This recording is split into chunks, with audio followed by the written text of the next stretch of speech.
भाग्य बदल सकती है। घर में सुख शांति और बरकत लाने में हमारे आसपास की हर चीज का बड़ा महत्व है। हिंदू सनातन ज्योतिष शास्त्र के अनुसार हमारे जीवन पर उन वस्तुओं का गहरा असर पड़ता है जिनका संबंध हमारे ग्रहों से होता है। इसीलिए घर की हर चीज को सही जगह पर रखना और महत्व को समझना बेहद जरूरी है।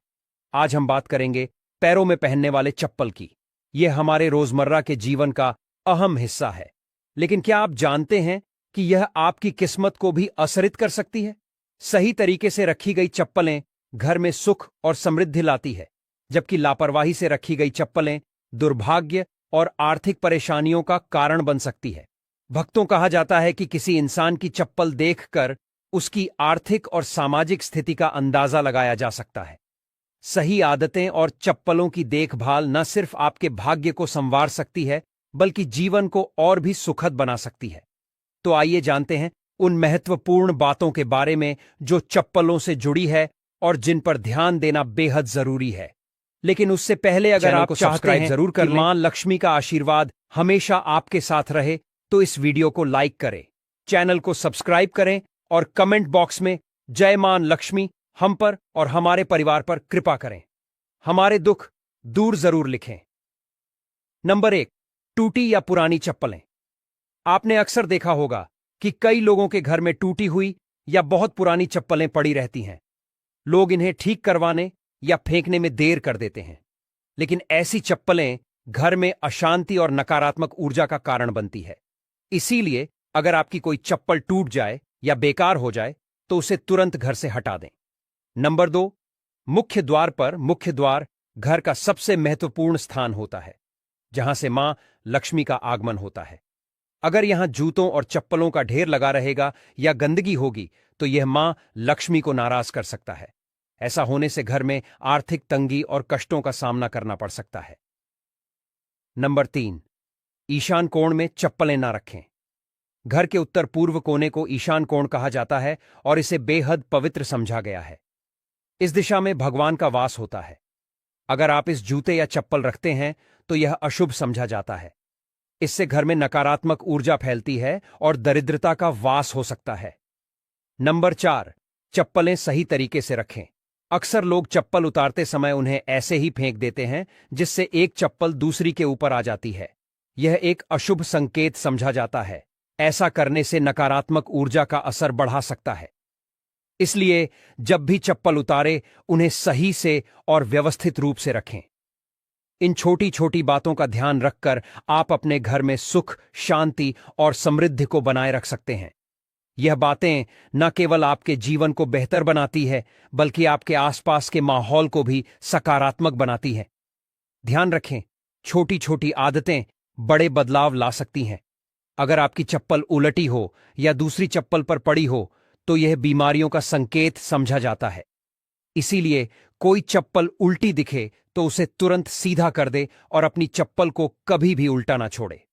नंबर 5, घर में चप्पल को दहलीज पर खड़ा करके ना रखें।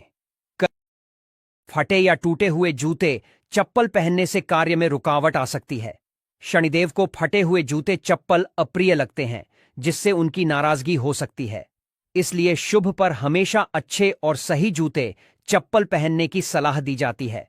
यदि संभव हो तो नए या अच्छी स्थिति में जूते चप्पल पहनें, ताकि आपकी यात्रा सफल और शुभ हो। इसके अलावा अगर आप किसी विशेष स्थान पर जा रहे हैं जहां अच्छे कपड़े पहनने की जरूरत है, तो जूते चप्पल भी आपके पहनावे का एक महत्वपूर्ण हिस्सा है। नंबर 9, शनिवार के दिन जूते चप्पलों का दान करना शुभ समझा जाता है। खासतौर पर से बने जूते चप्पल शनिवार को दान करने से शनिदेव प्रसन्न होते हैं। ऐसा समझा जाता है कि यह दान इंसान की आर्थिक स्थिति सुधार है और जीवन की बाधाओं को दूर करता है। अलावा दान करने से इंसान के पाप कम होते हैं और पुण्य में वृद्धि होती है। यह न केवल मानसिक शांति देता है, बल्कि संतोष और आत्मिक प्रसन्नता भी प्रदान करता है। नंबर 10, घर में फटे पुराने जूते चप्पल रखने से बचे। पुराने और अनुपयोगी जूते चप्पल घर में से नकारात्मक ऊर्जा फैलती है। इसका असर यह होता है कि घर में कोई ना कोई बीमार रहता है और गरीबी का वास बना रहता है। इसके साथ ही यह घर में वास्तु दोष भी उत्पन्न करता है। ऐसे जूते चप्पलों को या तो घर से बाहर निकाल दें या किसी जरूरतमंद को दान कर दें। नंबर 11। जिन लोगों की कुंडली में शनि ग्रह भारी होता है या जिनकी ग्रह दशा में शनि की 7.5 चल रही होती है, उनके लिए यह उपाय लाभकारी हो सकते हैं। उन्हें मंगलवार, शनिवार और ग्रहण के दिन जूते चप्पल खरीदने से परहेज करना चाहिए। अमावस्या के दिन भी जूते चप्पल न खरीदें, क्योंकि ऐसा करना जीवन में नकारात्मक ऊर्जा और समस्याओं को आकर्षित कर सकता है। नंबर 12। किसी और इंसान की चप्पल पहनने से बचें। घर के सदस्यों की चप्पल इस्तेमाल करना सामान्य है, लेकिन बाहरी इंसान की चप्पल पहनने से आपको उनके दुर्भाग्य और संघर्षों का सामना करना पड़ा है। यह आदत अशुभ मानी जाती है और इसे हमेशा टालना चाहिए। नंबर 13। शनिदेव को प्रसन्न करने का एक आसान तरीका है। शनिवार को काले जूते पहनकर हनुमान मंदिर जाएं। मंदिर के बाहर जूते उतारकर हनुमान जी के दर्शन करें और प्रार्थना के बाद उन जूतों को वहीं छोड़ दें। ये जूते किसी जरूरतमंद के काम आएंगे, जिससे शनिदेव और बजरंग बली प्रसन्न होंगे। ये उपाय आपके जीवन की कठिनाइयों को दूर कर घर में सुख समृद्धि लाएगा। नंबर 14। अन्न और धन के भंडार वाले स्थान को पवित्र रखें। जहां घर का अनाज या धन रखा हो, वहां जूते चप्पल पहनकर कभी ना जाए। ऐसा करना अशुभ समझा जाता है और इससे धन हानि या अन्य की बर्बादी हो सकती है। इन स्थानों को साफ सुथरा और जूते चप्पल रहित रखना बेहद जरूरी है। नंबर 15। पुराने और अनुपयोगी जूतों का उपाय। शनिवार के दिन अपने किसी पुराने या अनुपयोगी जूते पहनकर किसी चौराहे पर जाएं। वहां जूते उतार प्रार्थना करें कि आपकी धन संबंधी सभी समस्याएं इन जूतों के साथ समाप्त हो जाएं। प्रार्थना के बाद उन जूतों को वहीं छोड़कर घर लौट आए। यह उपाय आपके घर में बरकत और आर्थिक समृद्धि लाने में सहायक हो सकता है। आपके अन्न और धन के भंडार हमेशा भरे रहेंगे। भक्तों, घर के मंदिर में जो एक लोटा जल रखा जाता है, उसका क्या करें? घर के मंदिर का लोटा कैसा हो? पीतल का हो, तांबे का। और घर के मंदिर में जो एक लोटा जल रखा होता है, उस जल का हम क्या करें? कुछ लोग करते हैं गलती और बाद में पछताते हैं। ऐसी गलती आप कभी मत करना, नहीं तो कंगाल हो जाओगे, बर्बाद हो जाओगे। घर के मंदिर में एक लोटा जल ऐसे कभी मत रखना। साथ ही जानिए दीपक घर में कौन से पदार्थ का रखना चाहिए। तांबे का, लोहे का, पीतल का, कांसे या फिर स्टील का, कांच का या फिर माटी का। कुछ लोग घर में रखते हैं, गलत और घर हो जाता है बर्बाद। इस पदार्थ का दीपक तो हम भी नहीं रखते। और जानिए दीपक की लौ कच्चे कलावे से बनाएं या रुई से या फिर सूती हाथ में बंधने वाले कलावे से कुछ लोग करते हैं। भयंकर गलती लग जाता है।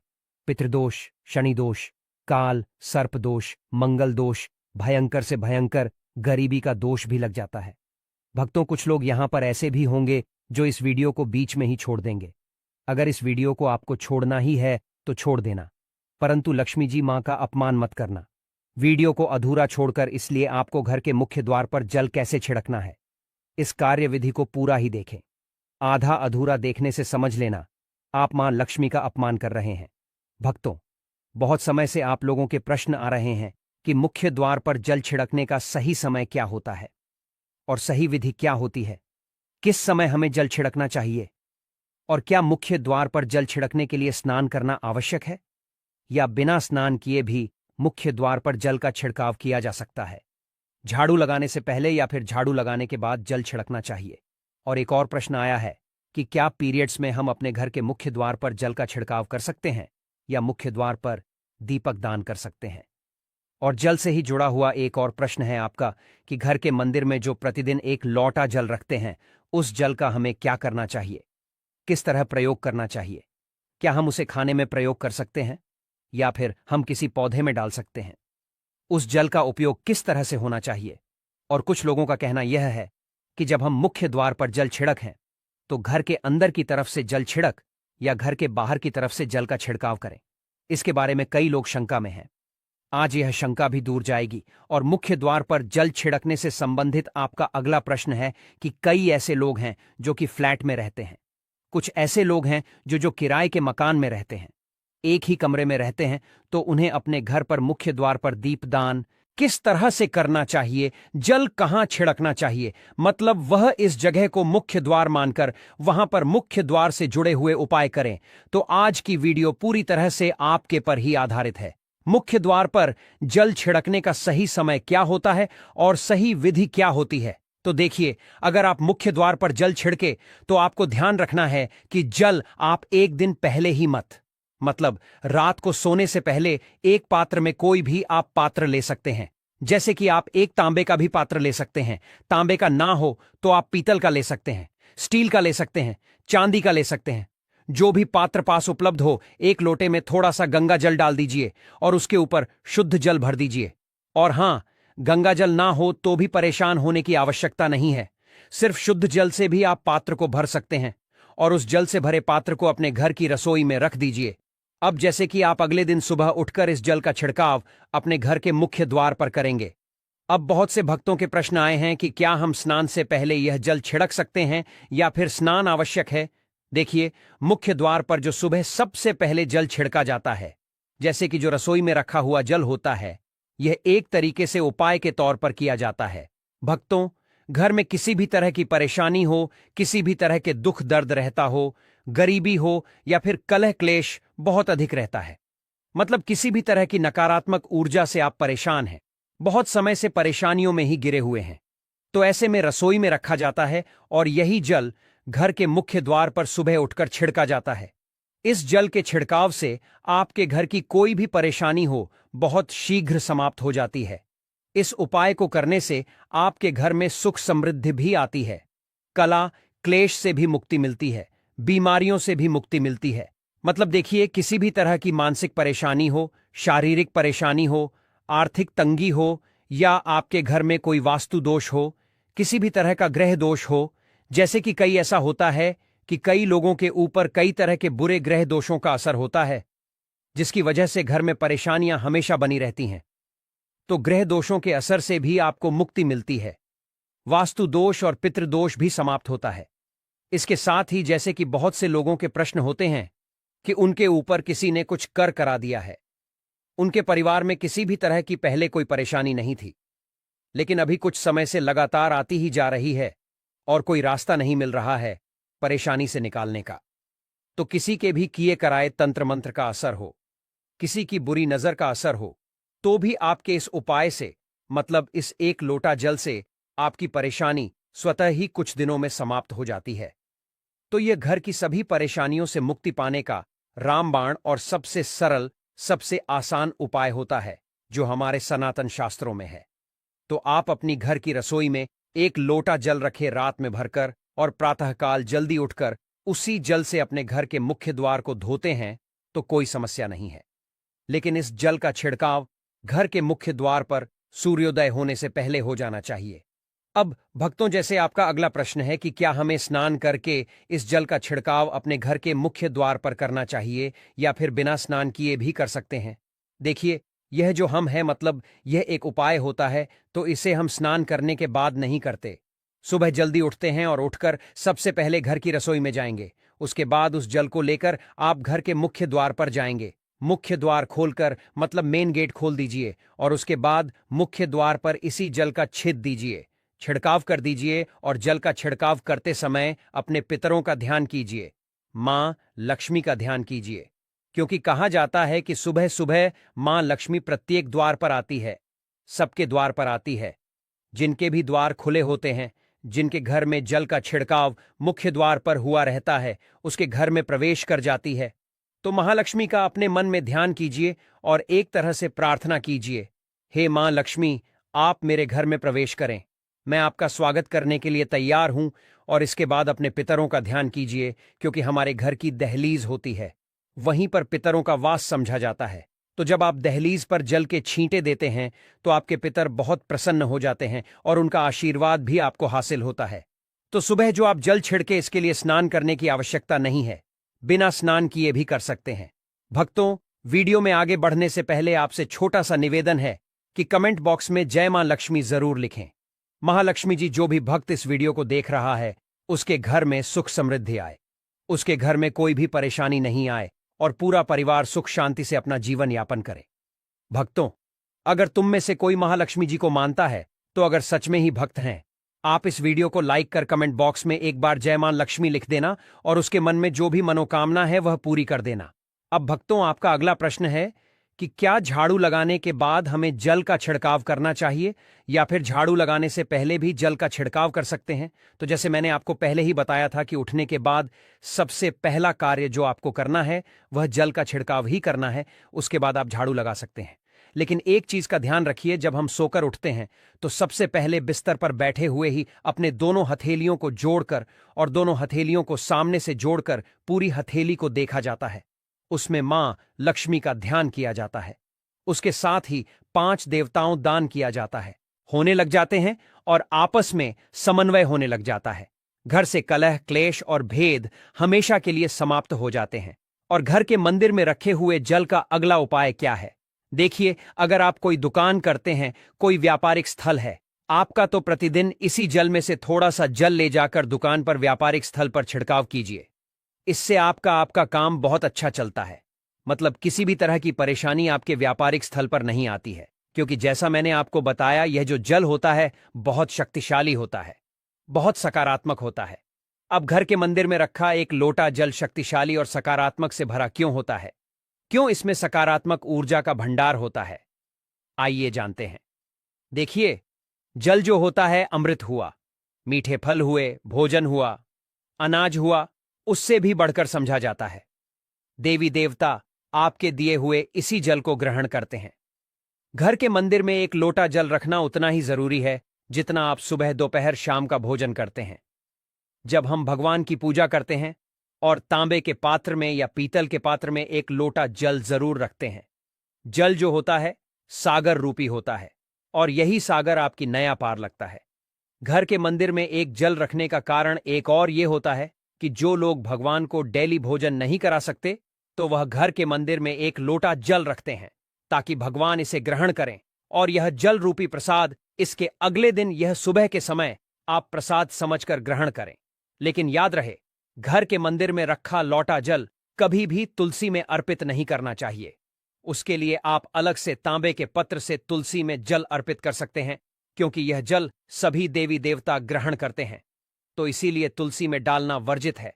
लेकिन हां, अगर आपके घर में लड्डू गोपाल है, राधा कृष्णा है और आप एक लोटा जल उनके लिए अर्पित करते हैं, तो आप अगले दिन यानी सुबह के समय वह जल तुलसी में चढ़ा सकते हैं।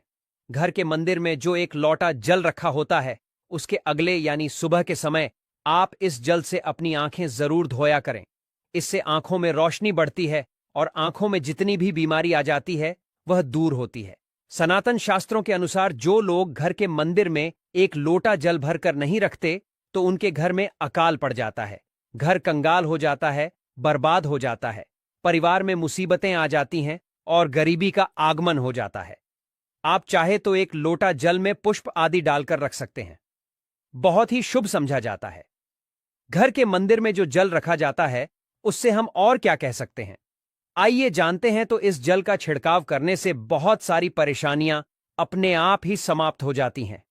जैसे अगर आपके दुकान पर किसी की नजर लगी है, बहुत से लोगों के प्रश्न आते हैं कि हमारे काम को किसी ने बांध दिया है, मतलब किसी की बुरी नजर ऐसी लग गई है कि पहले तो दुकान बहुत अच्छी चलती थी, अब नहीं चल रही है, तो आप इस उपाय को कर सकते हैं।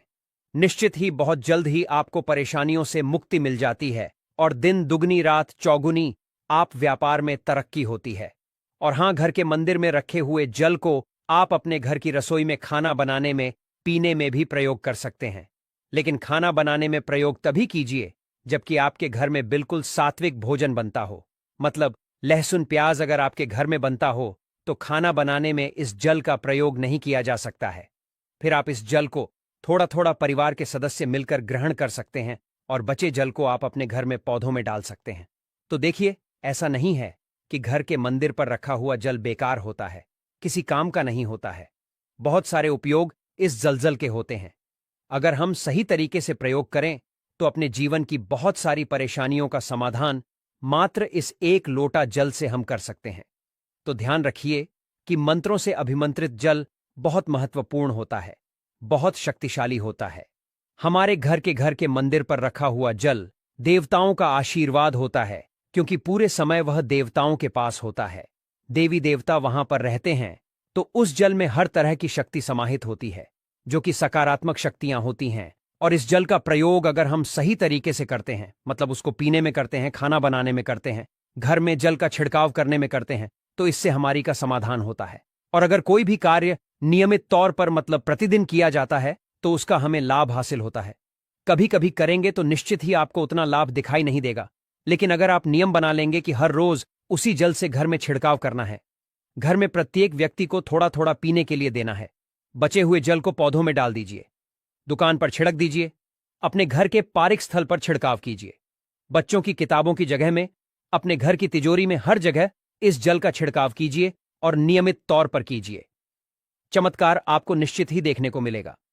इसी तरह से जो रसोई में रखा हुआ जल होता है उसका छिड़काव अपने घर के मुख्य द्वार पर कीजिए, तो इसका भी आपको लाभ बहुत बहुत ही शीघ्र दिखाई देगा।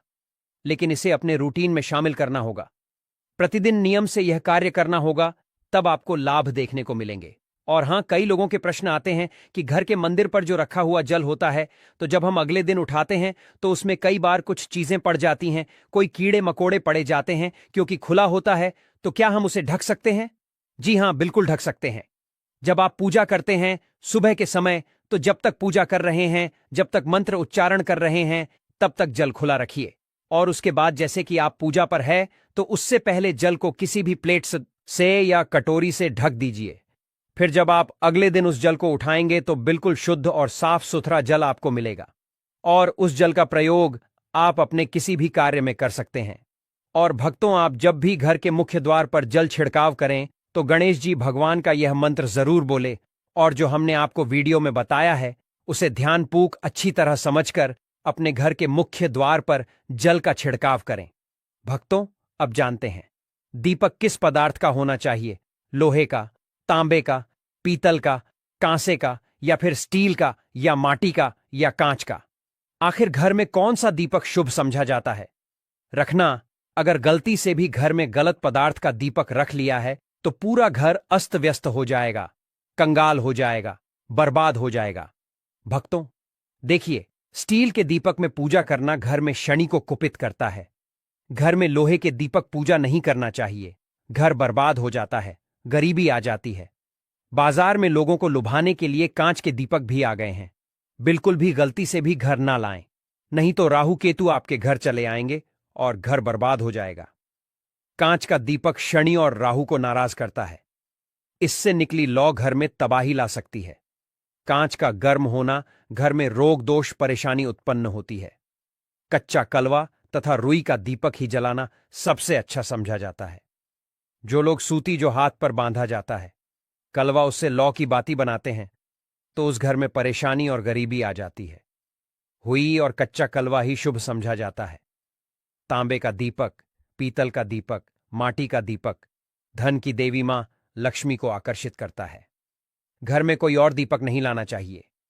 पीतल और माटी का दीपक शुभ और मंगलकारी समझा जाता है, जिससे शनि और राहु केतु भी प्रसन्न रहते हैं, मंगल भी भारी नहीं होता। भक्तों, अब जानते हैं घर के बाहर या घर के अंदर दीपक जलाने के फायदे जानकर आप चौंक जाएंगे। खासकर घर के बाहर दीपक जलाने से 5 वह फायदे जो आपको चौंकाने वाले हैं। भक्तों, ये बात तो आप जानते हैं कि भगवान की पूजा के दौरान दीपक जरूर जलाया जाता है। ये तो हमें मिलता ही मिलता है, पर हमने उस दिन पर इस उपाय को किया है तो हमें उससे भी बड़ा फल मिलता है, और फल बहुत जल्दी मिलता है, क्योंकि आप इस उपाय को बहुत ही बड़े और विशेष दिन पर कर रहे हो।